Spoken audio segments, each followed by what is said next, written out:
Como eu disse, estamos estudando o livro do profeta Daniel, não estamos fazendo esta jornada sozinhos e estamos já contando desde o nosso primeiro encontro, já chegamos ao quarto encontro no dia de hoje, com a professora doutora Francisca Sirlena, ela que é doutora em teologia pela PUC de São Paulo. Bem-vinda entre nós, Sirlena.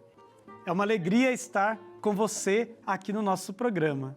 O livro é marcado por muitas visões, né? E quais foram, então, as visões de Daniel no primeiro ano do reinado de Belsazar?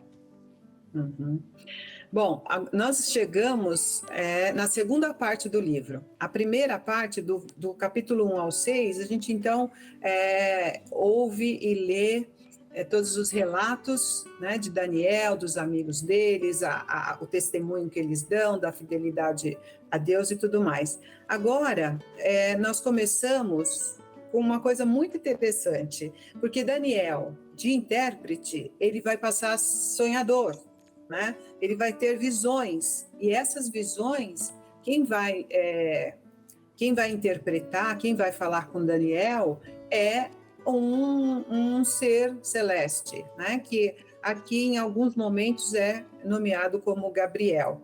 Então, isso a gente percebe aqui bem na mudança, né, do 6 para o 7º capítulo, que é então esse novo rei Baltazar.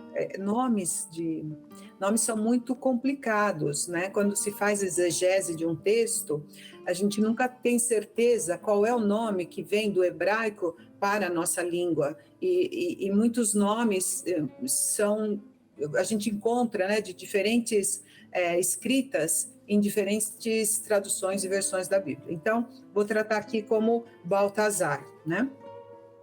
Mas não se preocupem se na sua Bíblia aí tem um nome parecido, porque naturalmente isso acontece, porque não existe uma regra, né, que diga esse nome em hebraico é assim em português, né? Então a gente faz a transliteração. Então, aí ele começa, né, com algumas visões. Eu tenho aqui algumas anotações, que são muitas coisas. No capítulo 7, então, Daniel tem uma visão de 4 feras, né? Essa visão de 4 feras saindo do mar, né? Tem alguns chifres, né, que aparecem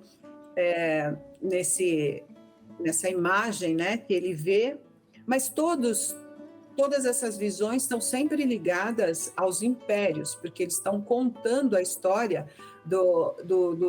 desde do século VI a.C., com o império de Nabucodonosor, o império babilônico, até chegar nos pequenos reinados após o Império de Alexandre Magno. Então, é um período bastante grande que é coberto pelo livro de Daniel. Então, esses reinos terrestres que se opõem, né, ao reino de Deus, que sempre está, né, nas narrativas, mostrando essa oposição. Então, essas 4 feras. Depois, no capítulo 8, nós temos uma outra visão de Daniel, que é o carneiro e o bode. Os chifres estão aqui, né? Não estão lá nas 4 feras, mas aparecem muito mais aqui. O bode que tinha um grande chifre, e depois foi quebrado em chifres menores, que também está se relacionando ou se referindo aí com o império já de Alexandre Magno, que ele era um império grandioso, e que depois ele foi desmembrado depois da morte de Alexandre. Como ele não tinha descendente, ficou para os 4 generais dele, e aí ficaram quatro reinos a princípio, né? E depois essa coisa mudou muito. Então, a narrativa do capítulo 7 e do capítulo 8, então, está mostrando essas 2 visões, né, das 4 feras e do carneiro e do bode, fazendo uma sucessão, mostrando um pouco esses reinos. Agora, uma coisa que é importante a gente perceber na leitura desses textos, né, apocalípticos, que a linguagem é muito hermética, a linguagem é muito fechada, né?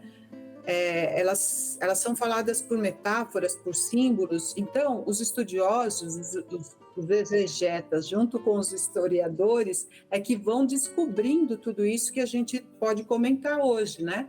Pelos estudos, porque se nós lêssemos simplesmente essas visões, ali não tem, né, o que no próprio texto como a gente interpretar, mas os estudos vão nos mostrando então do que se fala ali, né?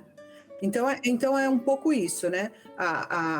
O bode é o Alexandre Magno, o carneiro com os seus chifres pequenos já são os outros reinos, e o chifre menor, então, é Antíoco IV, que é ele quem invade o templo em Jerusalém, é ele que oprime os judeus, é ele que faz essa perseguição. Então, é a oposição do reino de Deus e do reino dos homens, e aí fica uma mensagem também que o reino terrestre, ele é passageiro, e o reino de Deus é eterno. Então, vai mostrando essas oposições. Silene, agora eu vou lançar um desafio para você, porque a gente, quando estudou o livro do Levítico, você nos ajudou a entender a Eucaristia um pouco, né? Fazendo uma comparação. E agora, como as visões, né, de Daniel, elas nos ajudam a entender o livro do Apocalipse? Realmente, quando a gente lê Daniel, sempre vai lembrar um pouco, né, do livro do Apocalíptico. Exatamente por isso, né, por causa da linguagem, é uma linguagem simbólica, a motivação também, né, quando a gente vê, por exemplo, as feras no livro do Apocalíptico, a gente vai lembrar das feras de Daniel. E Daniel fala dos impérios, e o livro do Apocalíptico, do Apocalipse, também fala do império, principalmente o Império Romano, tem até uma associação, né, com o número 666, enfim. Só para dizer, né, que essa linguagem toda, esses símbolos todos, essa linguagem fechada, codificada, é próprio, né, de literatura apocalíptica. Então, eu pensei nisso, né? Como que essas visões, o que tem de comum, por exemplo? Então, primeiro, a questão das feras, que a gente vê em Daniel 7, né, essas 4 feras que nós acabamos de falar, que são interpretadas aí como a Babilônia, o Império Medo-Persa, a Grécia, e depois, por fim, Roma. E no Apocalíptico, o Império Romano, né, que traz toda a preocupação para a igreja, já, né? Outra coisa também que é uma linguagem comum é a perseguição e a tribulação, né? Os 2 livros, eles trazem essa questão, né, dos tempos difíceis para os santos, que eles chamam, quem é os santos? Os santos é o povo escolhido, né? É o povo de Deus. Então, traz toda essa perseguição aos judeus na época, né, desses impérios que nós estamos conversando, desde Nabucodonosor até Antíoco IV, os judeus sendo perseguidos, e depois os cristãos, né, sendo perseguidos também pelo Império Romano. Então, isso é uma linguagem meio que comum. E tem uma fórmula que a gente ouve bastante, né, no Novo Testamento, que é filho do homem. Então, em Daniel, também no capítulo 7, que a gente está vendo aqui, do 7 ao 13, é uma figura celestial, né? É uma autoridade divina que aparece ali para poder fazer a revelação para Daniel. E até peguei um pedacinho aqui, dizendo, lhe dado poder, glória e reino. Seu poder é um poder eterno que não passará. O seu reino não será destruído. Está em 7,14, né, em Daniel. Então, é essa a imagem do Filho do Homem. E nos evangelhos, a gente tem lá em Mateus, em Marcos, em Lucas e em João. E Jesus se autodenominando como Filho do Homem. E aí tem uma explicação, eu acho que bastante razoável, que Jesus se autodenomina Filho do Homem porque ele está querendo mostrar a natureza dele. Jesus é 100% Deus, 100% homem.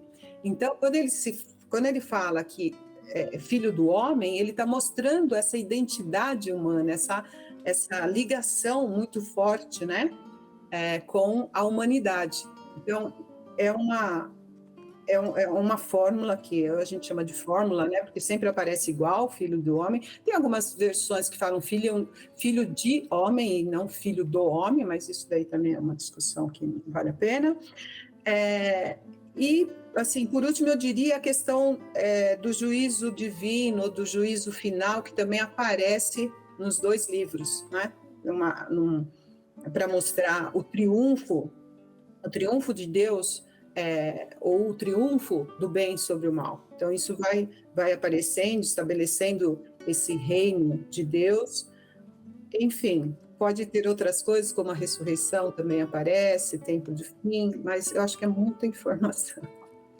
Silvana, muito obrigado, né, por essa participação. A gente já vai deixar a tarefa de casa aqui para aqueles que estão participando do nosso programa. E agora nós os convidamos a ler do capítulo 10 até o capítulo 14. A lição de casa será grande, mas se a gente ler um capítulo por dia, a gente folga no sábado e no domingo e a gente vai estar com a tarefa de casa cumprida para a próxima quarta-feira no nosso programa. Muito obrigado e até o nosso próximo encontro, querida.